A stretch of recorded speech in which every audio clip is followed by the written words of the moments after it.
You are listening to the Overcome Pornography for Good podcast, episode 27, Shame, Apathy, Trap. Welcome to the Overcome Pornography for Good podcast, where we take a research-based, trauma-informed, and results-focused approach to quitting porn. This approach has been revolutionary and changed thousands and thousands of lives. I'm your host, Sarah Brewer. Hey everyone, welcome to the podcast episode this week. If you can hear my little guy singing and yelling in the background, they are just leaving for daycare, so they won't be in the background of this whole episode, but you might hear him here for a second. He's quieted down now, so I don't know if you can even hear him. He's pretty cute. He is 3, and we're potty training right now. Actually, we tried to start potty training like 3 months ago, and obviously it just has not gone that well. So we're trying again. This is like round 3. I'm sure we're doing it all wrong. I'm sure there's a way better way to do it. But hey, we're first time parents and doing the best we can. He is not that excited about going potty on the toilet. And I'm trying everything. I'm out of ideas with how to encourage him. I'm telling him, hey, we're going to go to preschool in the fall and we have to learn how to go potty so we can go to preschool. We can't go to preschool unless we go potty, which is true. They won't let them come unless they're potty trained. And I'm telling him, we can go buy new toys. We can just go potty on the toilet. You can play games on your iPad. I have a little iPad for him that we use for road trips. And he doesn't really ever use it except for road trips. And I thought that would encourage him, and it's just not. So, we'll see. We'll see how that goes. I'll give you an update. It's kind of funny when you get to be a parent and the most exciting thing you have to talk about is potty training. Like the big exciting things in my life are my kids and potty training and my business and this coaching business and this podcast and working with my clients and doing all this work that I love so much. Those are the exciting things going on. But let's hop into our topic for today, which is the shame apathy trap. And before we really dive into that, I just want to share another review that I received from one of you this last week. I've been struggling since an early age and have tried everything numerous times to quit. Accountability apps, accountability blocking apps, etc. Nothing really changed until I came upon this podcast. For the first time in my life, I feel like I have a chance to actually beat this habit. Though I am not a Mormon, I have to encourage anyone of the Christian faith to try this podcast. As you listen and dive deeper in the podcast, you will find the chance at freedom to be more and more of a possibility. Please, if you are hurting and have tried everything, please check out this podcast because there is definitely something God placed here that has helped me and I know is helping more people. Yeah, thank you so much. I so appreciate that review. I really, really do. And I just wanted to highlight that this podcast and this content is, of course, for anyone, doesn't matter their faith. Sometimes I speak from this LDS background just because that's my background, and when I started coaching was many clients have this LDS background. But of course, all of this applies for anyone, anywhere, Christian or not Christian, or with some Christian background, really just anyone who wants to quit viewing pornography.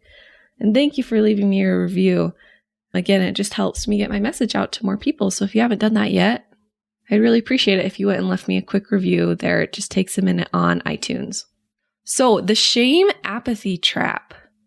This is something that I started to notice before I even started coaching, when I was getting really into coaching and really into, learning all this stuff for myself. I mean, before I started coaching other people, I was getting coached all the time and really learning all this material and totally changing my own life. And I started to notice this in myself. And then as I began coaching other people, I saw it over and over and over and over again. So I'll explain what this is, but a little bit of my story, my background is I began coaching return missionaries. That's how I started because my return mission experience was so hard. I went and I served a mission for the Church of Jesus Christ of Latter-day Saints. It's an 18-month mission and I loved every second of it. I know not everyone has a great experience, but I had a really great experience. And coming home was so hard. I felt a lost sense of purpose. I felt like I wasn't prepared to come home. I felt nervous about becoming a real adult. I felt like I wasn't living up to what I should be doing, just a whole bunch of emotions. And then I got married a little bit after coming home, and after being married for a couple of years and finishing up school, that's when I found coaching, and it really started to help me. But anyways, a couple of years after that, I started coaching return missionaries, and this shame apathy trap I saw over and over and over again. And I saw pornography, people who wanted help with pornography come up over and over and over and over again. Many, many people, the hardest thing about coming home was pornography use that resurfaced. And there's a lot of, shame and negative emotion about that coming up. They're like, I quit before my mission. I told myself I was done with porn, and then I came home and now I'm just back to where I was. That was really hard for a lot of people. And so when they came to me and they liked what I was sharing about coaching, I had multiple people come and say, hey, can you help me with my porn habit? And I said, yeah, let's do it. Let's coach on this porn habit. And these coaching tools and these coaching skills and the buffering and all the stuff that I teach, it worked so well for them. So much better than anything else that they tried. And I decided to do more and more and more people who are struggling with pornography and hone in my message a little bit to be more pornography specific, and just kept seeing how it was helping so much more than any of the other resources out there for people struggling with pornography. And that's when we decided to make it just my main focus is pornography. So anyways, this shame apathy trap comes up a lot for return missionaries, for people struggling with pornography, for people in relationships, for, everywhere. Here's what it is. The shame apathy trap is, first, you have unmet expectations of yourself. So unmet expectations of yourself. You think there's something wrong with me. You feel shame. And then you repeat that many, many times. Unmet expectations of yourself. Thinking something's wrong with you. Feeling shame over and over and over and over again. To where you begin to just feel apathy. Now, apathy is this feeling of, I just don't really care anymore. The definition of apathy is just a lack of interest, lack of concern, lack of enthusiasm. It's like, I don't really care anymore. So what happens is you have these unmet expectations of yourself for so long, and you're feeling shame about it for so long. It's like you just get exhausted and your brain just gets tired, and it's like, whatever, we're just not going to care, because caring is creating a lot of pain. Now, it's not the caring that's creating a lot of pain. It's the shame that's creating a lot of pain. But this is the pattern that we fall into.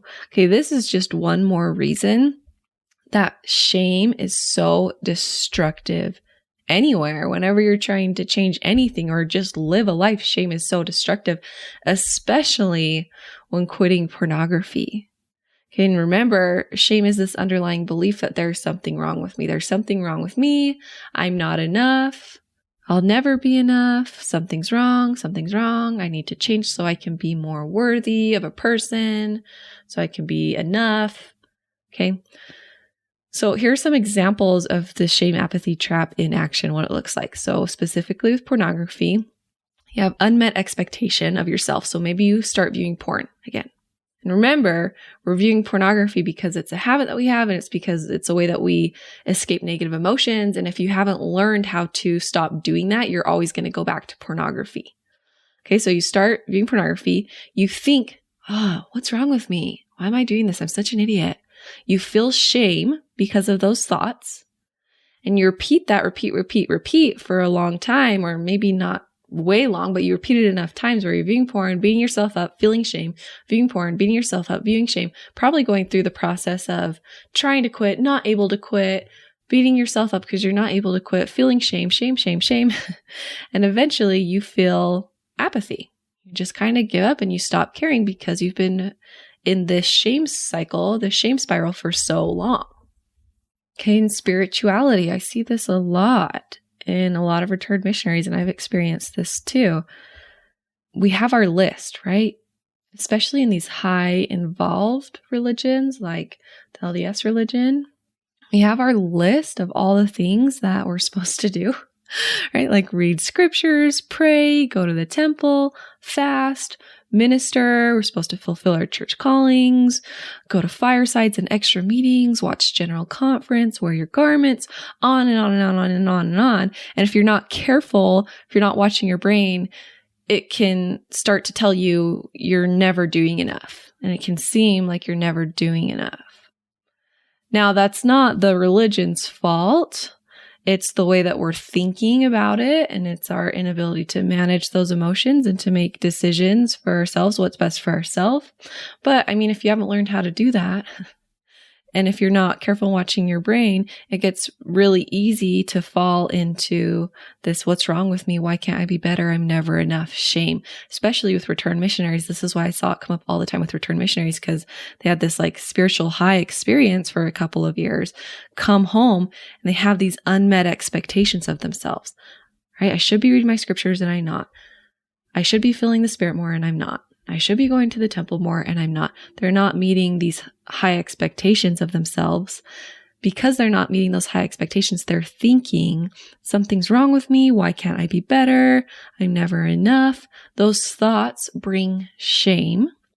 And then they repeat that, and time goes by, and they do that over and over and over again to themselves. And they see more stuff, see just more evidence that I'm not doing enough. Something's wrong with me. And they feel shame. Repeat, repeat, repeat. And then their brain just kind of gives up on the shame. And they're like, I don't care. It's easier to not care. So we're just going to feel apathy. I'm not going to care anymore. We also see this in relationships. You have some unmet expectations of yourself. I'm not around as much as I want to be. I'm not as attractive as I want to be. I'm not making as much money as I want to be. I'm not making the other person happy enough. And you think, because of these things, I'm not good enough and I'll never be good enough. Feel shame. You repeat that over and over and over again. I'm not making the other person happy enough. I'm not good enough. And then eventually it just kind of turns into apathy. It's easier to not care than it is to feel shame all the time. Okay, are you noticing this pattern in you, even if it's more subtle? Do you notice this? Okay, so the shame apathy trap, when we notice it, what do we do? What do we do about this? How can we start to get a handle on this? So the first thing is always awareness. It's amazing what awareness will do for you. Okay. And as you start to become aware of this is what's happening in your life, it'll give you power over it. You know, awareness is just, when you're trying to do anything, it's that first great step that we tend to overlook. I am thinking of a time where I was really sad and I didn't have any interest in anything. Nothing interested me. And I felt numb a lot of the time. And I kept thinking, there's something wrong with me. There's something wrong with me, until I put a word to it, which was depression, right?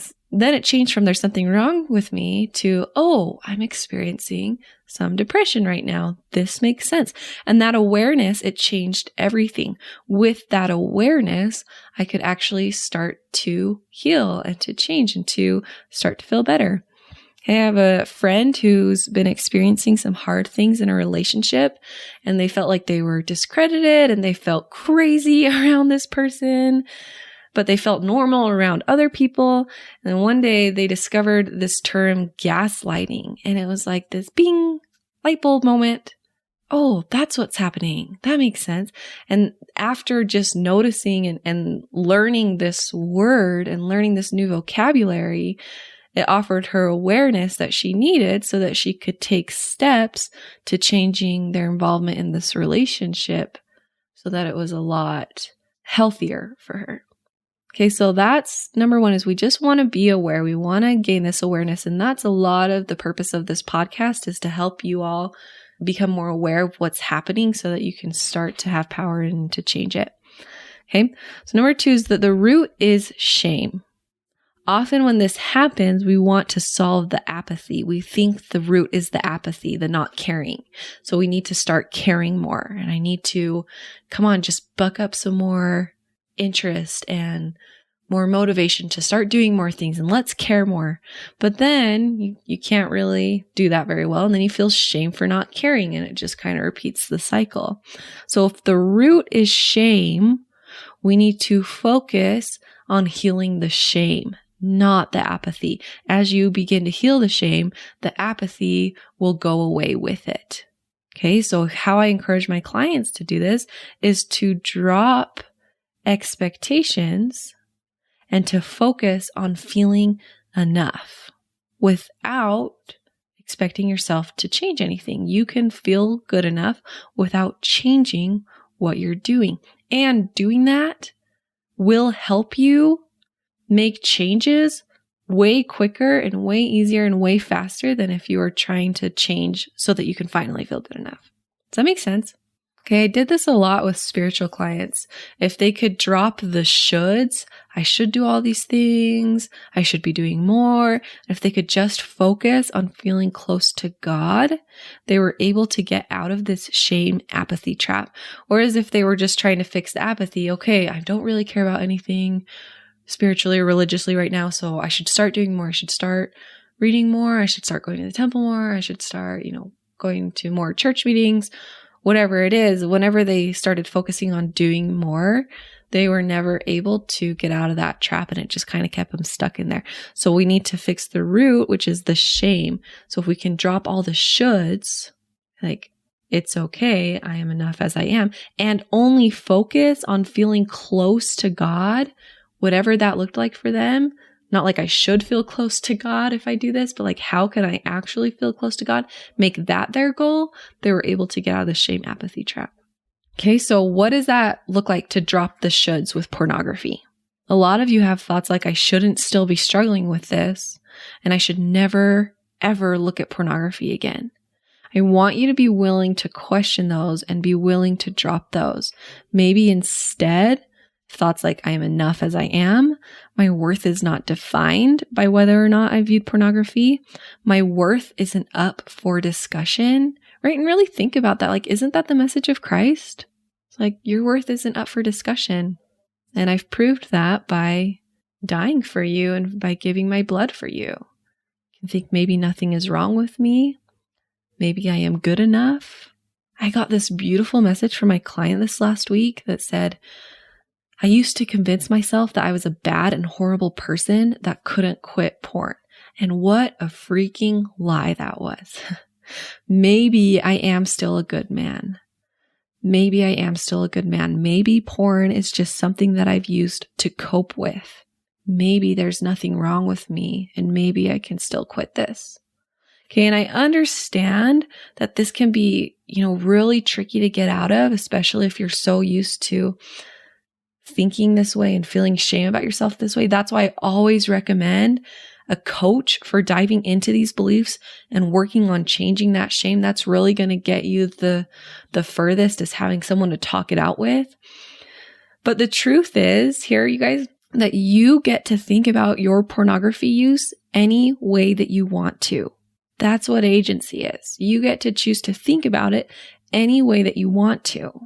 So many of you think that you're supposed to think about it in a shameful way. What if you were wrong? Because what we see over and over and over and over again is that shame is more destructive than anything when it comes to quitting porn. And if you've listened to my podcast episodes, I talk about this a lot, how shame actually influences our porn habit and makes it worse. Okay. And you get to think about pornography use any way that you want to. We know that this is true. There are so many people who view porn and don't think of it in a shameful way and are just thinking this is just normal and this is fine. And yeah, I like this in my life. And that's fine. You can think of it that way if you want to. You don't have to think of it that way if you want to. And I'm not saying it's either, oh, this is fine and great, or, oh, this is so shameful. There's some middle ground here, which is what I'm always kind of trying to encourage my clients to get to, is the middle ground. But can you give yourself permission to drop the shame? If you really see how the shame is causing more negative results and more porn use and apathy, right? In this case, in this shame apathy trap, you can see that the result of shame is not good. So can we give ourselves permission to drop it? And when you learn how to drop the shame, the apathy, getting rid of the apathy, dropping the apathy will follow. That's one of the first things I ask my clients when they come to me and they're like, I just stopped caring. I just stopped caring. I don't even care anymore. I always ask them, why? We really dive into that. And the root behind it is usually because I'm just not good enough and I'm so tired of feeling so bad about myself. So if you can drop the shame, drop the expectations, maybe I'm wrong that I shouldn't be struggling with this still. Maybe I'm wrong that there's something wrong with me. That will help you drop the apathy as well. Okay, and this is true with spirituality as well. If we can drop the shoulds and just focus on feeling God, not I should feel God when I read my scriptures, but like, how can I actually feel close to God today? How can I actually make feeling close to God the easiest instead of just trying to hit all the check marks? If you just feel close to Him, that's your only agenda, is to feel close to Him, you'll get out of that shame apathy trap. And the other result of that is that you'll start to do more of those check mark things.